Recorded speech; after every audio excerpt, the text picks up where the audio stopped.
Mais alors, pourquoi ça n'a pas marché? Vous dites que je ne sais pas. Qu'entendez-vous par je ne sais pas? Si ça n'a pas marché, ce n'était pas la foi. Gardez ceci à l'esprit. La foi fonctionne toujours. M'avez-vous entendu? La foi fonctionne toujours. Si quelqu'un vous dit, eh bien, parfois ça fonctionne et parfois ça ne fonctionne pas. La foi fonctionne toujours.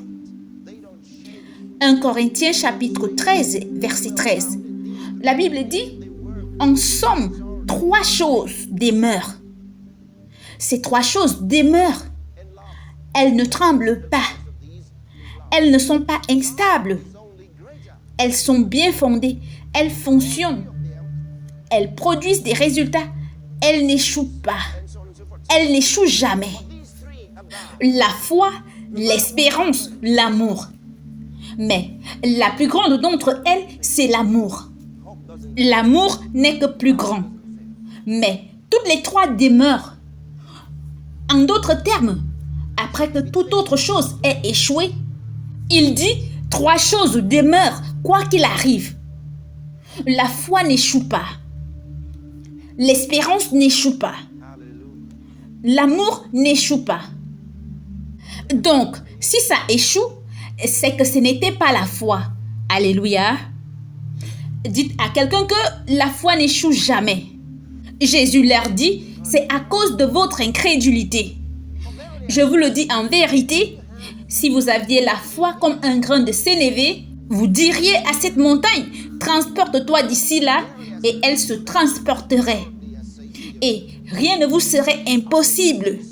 Il dit, si vous dites à cette montagne, transporte-toi d'ici là, et elle se transporterait. Et rien ne vous serait impossible. Nombre d'entre vous ne croient pas à ceci. Combien d'entre vous croient ceci? Il dit, rien ne vous sera impossible. Jésus n'a jamais menti à personne. Il n'a jamais exagéré. Il a dit la vérité absolue. S'il l'a dit, ça veut dire que c'est vrai. Il dit que si tu as la foi comme un grain de sénévé, ils sont très minuscules, j'en ai vu.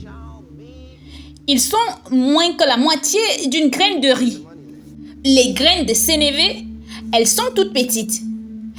Et il dit, si vous avez la foi comme un grain de sénévé, vous diriez à cette montagne, transporte-toi d'ici là, et elle se transporterait.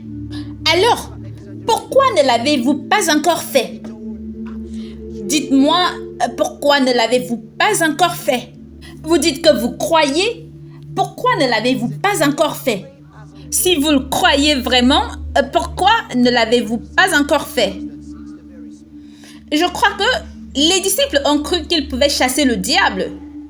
Ils l'ont cru, sinon ils ne l'auraient pas essayé. Ils étaient sûrs qu'ils pouvaient le faire.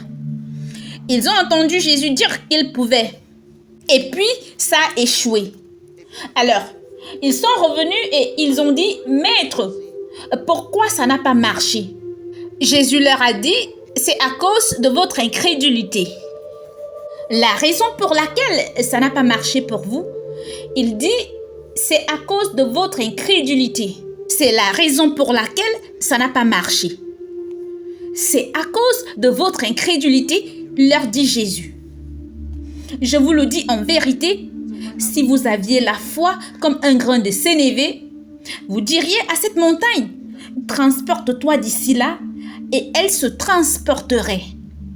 Rien, absolument rien ne vous serait impossible. Maintenant, cela ne voudrait pas dire faire des demandes stupides. Comme par exemple, vous vous levez et vous dites, « Ok, nos 2 anges, descendez maintenant. » Ils ne prennent pas de telles instructions. Tout ce que vous demanderez devra être cohérent avec la parole de Dieu. Amen. Oh, merci Seigneur. Dites, je crois. Et donc, ça fonctionnera pour moi. Dites-le encore, je crois et ça fonctionnera pour moi. Puis-je vous montrer quelque chose dans le livre des Proverbes, chapitre 18? Si vous comprenez ce message, cela vous changera pour toujours. Je vous le dis. Vous voyez, parce que lorsque vous comprenez le message de Dieu, vous le mettez en pratique. Vous n'y croyez pas seulement.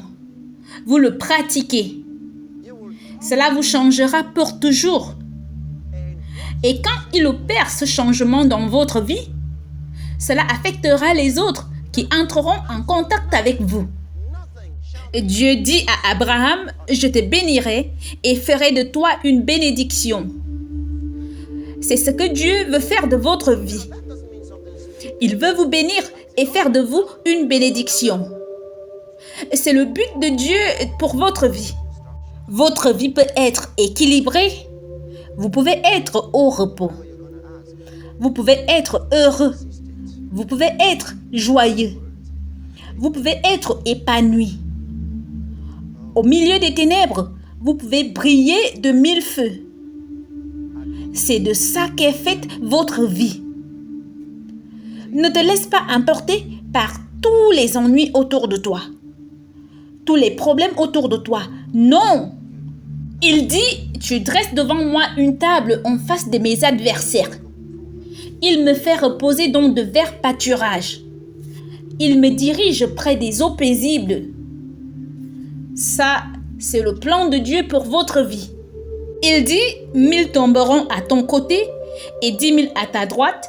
De tes yeux seulement, tu regarderas et tu verras la rétribution des méchants. Mais Dieu continue juste à te bénir. Alléluia.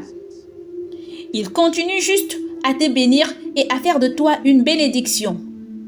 Et ta vie ne connaîtrait que la promotion, l'augmentation et l'abondance.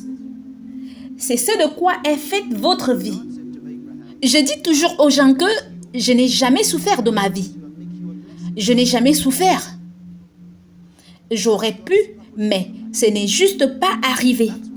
Il y a différents types de personnes. Et il y a des gens qui vous raconteront tout genre d'histoires. Moi, je n'en ai pas. Je n'ai pas eu ce genre d'expérience. Je n'ai jamais souffert dans ma vie. Et je ne souffrirai jamais. Pourquoi? Eh bien, parce que j'ai reçu la parole de Dieu assez tôt dans ma vie. Je l'ai saisie et j'ai commencé à vivre selon elle. Et je l'ai mise en pratique et ça a fonctionné.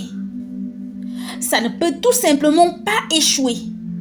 Donc, je n'ai jamais su comment aller vendre toutes mes affaires pour pouvoir obtenir quelque chose ou alors être déprimé et ensuite me relever. Je n'ai jamais été déprimé ou alors eu un jour bleu. Et j'ai décidé il y a longtemps de rester dans le repos de Dieu. C'est là que je vis. Je vis dans son repos. Alléluia. C'est le genre de vie qu'il faut vivre. C'est la vie qui nous a été donnée. Je ne m'inquiète de rien. Je suis juste en paix. Louez le Seigneur. Le diable n'aimerait peut-être pas cela, mais il ne peut rien y faire. Alors, je partage ceci avec vous. Vous devez le saisir. Il est important que vous fassiez ces choses dans votre vie pour avancer. Je puis dire maintenant que nous avons passé plus de la moitié de l'année. Et je vais mieux maintenant que je ne l'étais en janvier. Et j'irai beaucoup mieux en décembre que je ne le suis maintenant. Pourquoi? Parce que les principes sont ici dans la Bible. Et je continue à les appliquer. La Bible dit, travaillez à votre salut avec crainte et tremblement. Il vous a sauvé, maintenant travaillez-le. Le salut est à l'intérieur, maintenant qu'il soit visible dans votre famille, dans votre mariage, dans votre travail, dans votre maison. Qu'il se montre partout autour de vous, qu'il soit visible dans vos finances. Ça, c'est votre responsabilité. Le salut que Dieu vous a donné ne peut être visible par les hommes. Ce qui sera visible, c'est celui sur lequel vous travaillerez. Vous le saisissez? Donc, ici dans Proverbes chapitre 18, verset 21, la Bible dit, « La mort et la vie sont au pouvoir de la langue. Quiconque l'aime en mangera les fruits. » Une jeune femme s'est mariée et un jour, le mari lui dit, « Qu'est-ce que tu vas faire s'il m'arrivait de mourir un jour ?» Et elle dit à son mari, « Que veux-tu par là dire ?» Et il dit, « Si je mourais subitement, que ferais-tu » Ah, elle dit, « Oublie juste cela, je mourrais aussi. » Eh bien, 3 ans plus tard, l'homme était allé en mission officielle. Et alors, il eut un accident et est décédé. Lorsque sa femme en a entendu parler, elle était si troublée qu'elle a dit que cela ne pouvait pas être possible, à moins qu'elle ne voie le corps. Je ne croirais pas cela. Cela ne peut pas être vrai, parce qu'elle était hystérique et elle a dit à moins que je ne voie le corps. Eh bien, finalement, elle a convaincu certaines personnes pour la mettre dans un véhicule pour y aller. Et pendant ce temps, il y avait des sorciers. Et alors, il eut un autre accident. Cela a affecté le véhicule avec lequel elle voyageait. Ils étaient 5 dans le véhicule et elle était la seule qui est morte. Et les gens disaient, « Oh mon Dieu, pourquoi cela devrait-il arriver à quelqu'un ?» Ce que les gens n'ont pas su, c'est le pacte qu'elle a signé dans la loi. Quand le mari a dit, « Si je mourais, que ferais-tu » Elle a dit, « Oublie ça, je mourrais aussi. » Elle a donné l'autorisation à la mort de prendre sa vie.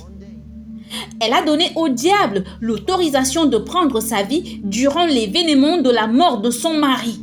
Et Dieu ne pouvait l'en empêcher. Si nous savions à quel point nos vies sont affectées par nos paroles, nous serions bien plus prudents que nous ne le sommes aujourd'hui. Beaucoup plus prudents.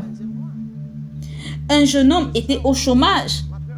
Il ne pouvait pas aller à l'école.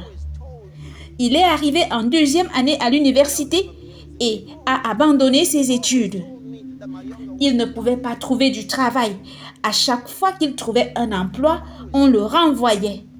Il changeait toujours d'amis. Il se faisait toujours de nouveaux amis et puis bien sûr, ils l'abandonneront et ensuite, il se trouvait d'autres amis. Un jour, quelqu'un s'est assis pour parler avec lui. Et il dit à la personne, « Je n'ai jamais été capable de comprendre ma vie. Je n'ai jamais pensé pouvoir accomplir quoi que ce soit dans la vie de toute façon. » Et l'homme lui demanda pourquoi.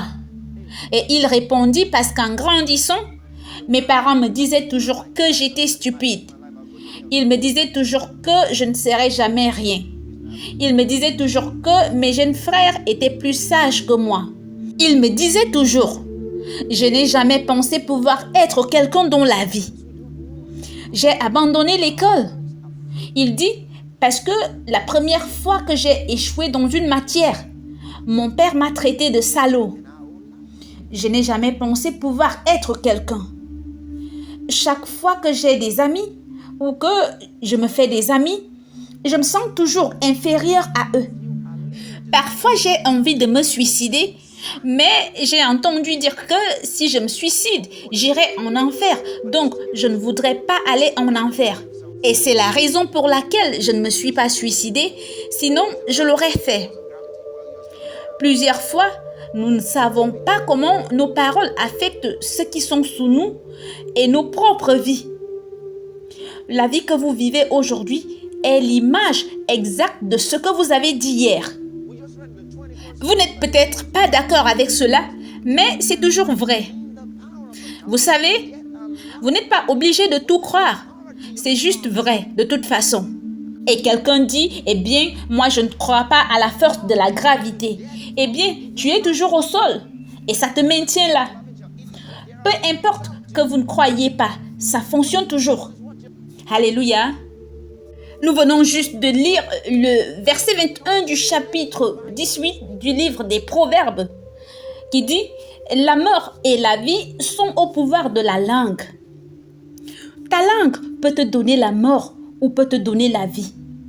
Il dit Quiconque l'aime en mangera les fruits. Tout dépend de vous. Vous obtenez ce que vous choisissez. Mais vous ne l'obtiendrez pas simplement parce que vous l'avez choisi. Le vrai choix est fait par votre façon de parler. Est-ce que vous comprenez ceci? Vous dites, eh bien, je ne pense pas que je trouverai du travail. Je ne pense pas. Tu ne l'auras jamais.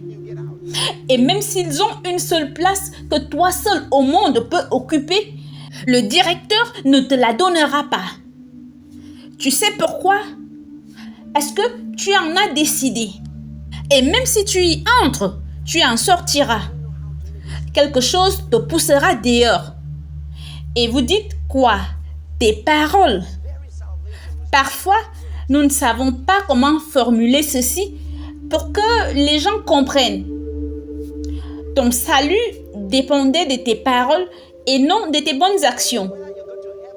Et que tu ailles au paradis ou que tu ailles en enfer, ça dépendra de cette petite chose dont ta bouche, ta langue. Elle t'amènera soit au paradis ou en enfer.